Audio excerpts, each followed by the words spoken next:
What's going on, Junkie Nation? Gorgeous George and Goes catching up with all the big stars in the sport of mixed martial arts. Today we get to talk to Linton Vassell, who's got a big fight coming up at the first regular season matchup for PFL in 2024 against Denis Goltsov. So Linton's coming over, obviously, from the Bellator roster, taking part of the regular season. Linton, why did you come to that decision rather than maybe any of the other series? I guess they have, the pay-per-view series. There's always the hunt to be the Ngannou opponent. What made you settle on the regular season? So I'll tell you exactly what happened. I was supposed to fight Vader, which that didn't happen. I got sick in October. So then me and manager was saying I'm going to fight him, depending what happens between him and Ferreira. Obviously, he lost the fight. So I'm expecting, well, I'm going to fight Ryan next. I get a phone call saying that fight's not happening. Do you want to go into the PFL tournament? And this was about maybe 4 weeks ago. So that's exactly what happened. I didn't even get a chance really to decide on what I want to do, but I wanted to fight. I've been training, so I thought, why not? And it'd be a year in March. Well, it's March now, but it's a year in March, pretty much, when I fought Moldovsky. So I can't be waiting around for Ryan or whatever fight could be lined up later. Were you told why the Vader fight wouldn't happen? Because as far as I know it, even though it was Yeah, a champions matchup, no belts yeah. were at stake. So Ryan's still the Bellator champ, I guess. Exactly. So all I heard was he's not ready. That's Oh, it. He's not going to be ready till later on in the year. So I can't wait till later on in the year. That'll be nearly 2 years coming up. I need to earn money. I ain't getting older. I'm 40 myself. yeah. So I understand. If he's not ready, he's not ready. I'll move on. But the decision also requires a possible 4 fights in 1 year. Is 40-year-old Linton Vassell, Yeah, ready to get down like that? Because it's all like within 6 or 7 months too. I know what I'm putting myself into. How would I know unless I try? I could always be like, Right. oh, I'm not ready. But it's like, I could be like, oh, I'm 40 now, I'm not going to fight. But I feel I'm at my best right now. I've been winning, I've won my last 5 fights. It's not that I've been winning and it's going the distance. Out of 5 fights, 1 fight went the distance. So, and I've beaten these top guys. 2 of the fights were supposed to be number one contender fights. Sorry, 3. So the Tyrell Fortune fight was number one contender. I didn't get my title fight. They gave it to someone else. And then I fought Tim Johnson, number one contender fight. They gave it to someone else. And then I fought Moldovsky. I got the fight, but then I got sick. So things happen. I totally understand. But if I'm able to still fight at this age, still beat these guys and dominate these guys, then why wouldn't I believe in myself that I can do this tournament and win it? That ground and pound is some of the best I've ever seen. Thank you. Is it one of those where that's the sweet spot? Like, all the game plan is now built around a situation like that, getting the fight to the ground and then unleashing an offense that's hard to stop. Take me through like the evolvement of Linton Vassell as an athlete and where you are now. So, to be honest, I never used to do ground and pound in training, like on a bag or anything like that. I was more of a submission guy. So Right. if you look at my wins back in the day, coming up from light heavyweight, I subbed everybody. And it wasn't until I saw Alistair Overeem and he beat I can't remember his name now, but he fought Tom Aspinall. Tom Aspinall beat him, and his ground and pound was vicious. And I said, that's what I need. I need that kind of ground and pound. So I've already been doing my ground and pound, but I just added a little bit more relentless into it. So I trained pretty much most days doing the ground and pound, whether it be before training or after training. And I think over these last 5 years, it really has shown. So it really is my bread and butter now. I take you down, I'll beat you up, I'll go for some submissions, but I won't force it. And then usually the ground and pound comes from when, obviously, they're either looking for a way out or I've landed some shots, good shots. Is that now a better feeling to finish someone in that fashion than to maybe put them to sleep or break a limb, or which one feels better? The ground and pound, the ground and pound. It's a different kind of feeling. It really is. I didn't expect to knock Modosky out with it. I think, like you said, it was the sweet spot. I caught him good. He was already dazed from the right hand and the other elbows. But I think it was just on the right spot, and everything worked out perfectly. To be honest, Could getting through a regular season and winning the PFL title, as along with the $1 million, could that replace the goal that you had of winning the Bellator a heavyweight title? 1,000,000%. Yeah. So to be honest, it was a no-brainer. When they said you're going to fight in the PFL tournament, I said yes straight away. One, you get money, you get the status, and obviously you get the championship belt. So for me, it was a yes straight away. Linton, with the acquisition and all that, we've spoken to a lot of fighters, and some of them feel like it's sort of a hard reset for them. Yes. But in your case, you're carrying a lot of momentum. Do you feel like that momentum gets to carry over, or is it one of those hard resets? Nah, no reset, not at all. I think it would be a reset if I wasn't fighting once a year, but I've been fighting once a year since 2019, not from my choice, from Bellator not matching me up. So it's obviously working, So yeah, that momentum's going to continue. Obviously you got to fight smart. Can't be going in there looking to brawl and get all injured up. Like you said, it's an 8-week in between. So fight smart, but obviously go for the finish, and that's exactly what I'm going to be looking for. Jeremy Kennedy told us something that kind of stuck in my head, and he was saying it's a relief to just kind of have new faces to study.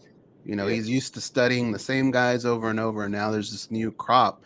And I kind of, to peel back the curtain a little bit before the show, we were talking a little bit about the Premier League. And sometimes you'll get players coming from other countries, and they'll come in the Premier League, and they'll just say it's so refreshing to see all these different players, how they play. It kind of gets you going.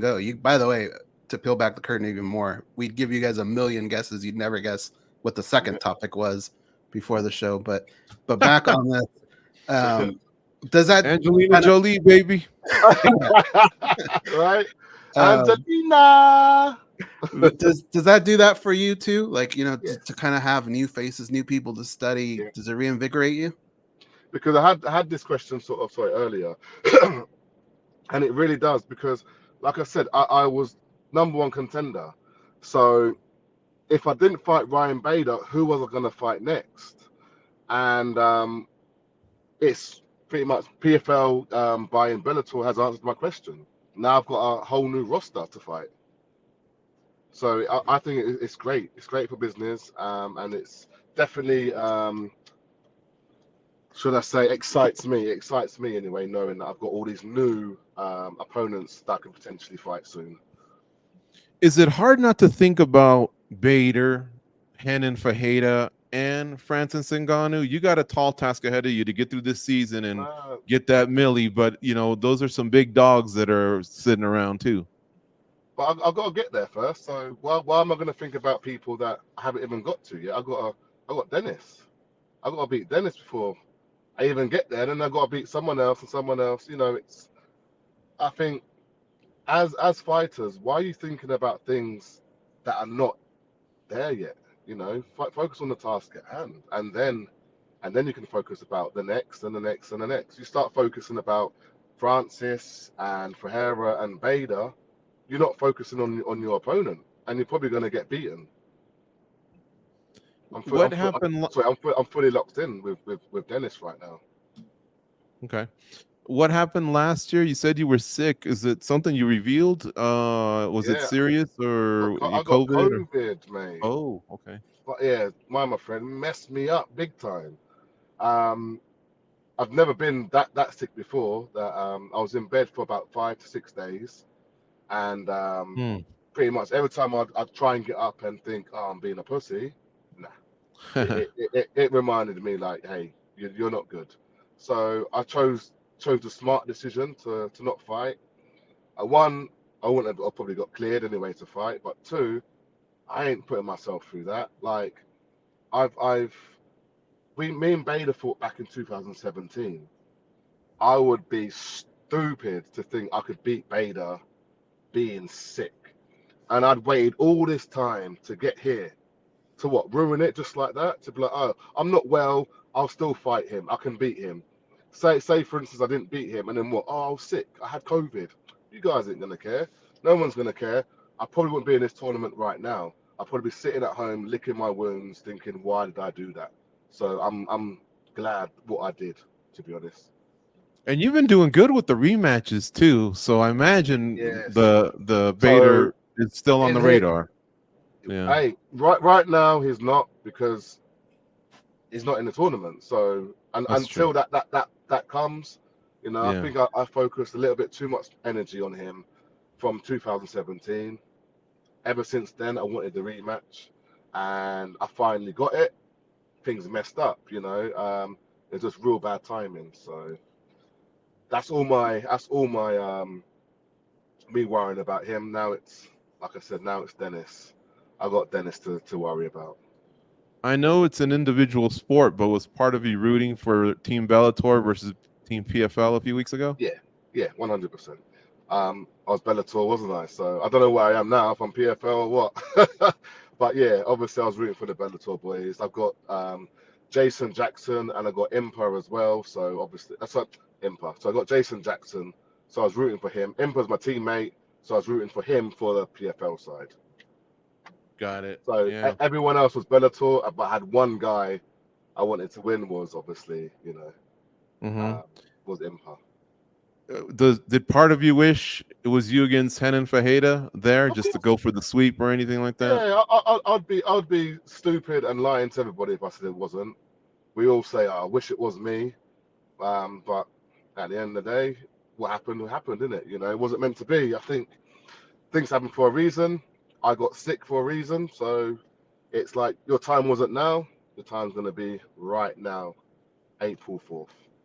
What do you think it is with older guys? And I say that with respect. I'm 54. So you're a young cat to me, but in the heavyweight division, you're 40, Bader's 40, Francis is going on 38. Steve Miocic, I don't know if he's going to fight Jones this year or not. He's 41 or something like that. But what is it? Something about 35 is prime, between 35 and 40. Knowledge and the physicality, the power is still there. It's kind of interesting how, you know, you guys are some of the best in the world. I think it's the fight IQ, because you've got all this knowledge from previous fights that you've lost and also won. You listen to your body a lot more. I think when you're younger, you just run yourself into the ground. You just train every single day and don't take your rest. That's what I did anyway. I think as I got older, I started going to the chiropractor more, getting my going to the cryo more, getting massages, getting my recovery, you know, just acupuncture. I wasn't doing that before. So you have to look after your body, and also you have to take your day's rest that you need.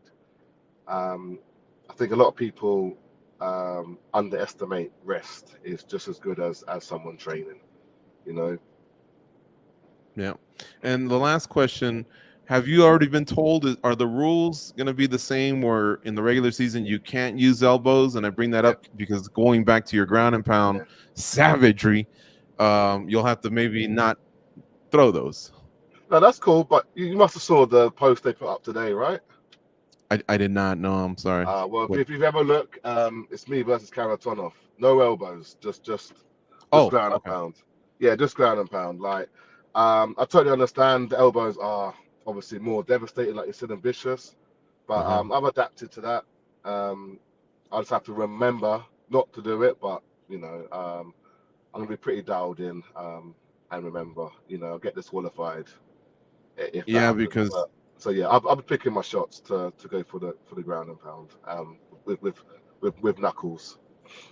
Yeah, because when you guys are in fight or flight mode, I can't imagine, Yeah, you are thinking everything through. That's why you see the occasional knee to the downed yeah. opponent or No, I hear you. I hear you. whatever. Yeah. To be pretty honest, I think I'm pretty good like that. I haven't really done anything silly like that, knee a down opponent or nothing. I think the worst thing I've probably done is knee someone in the nuts.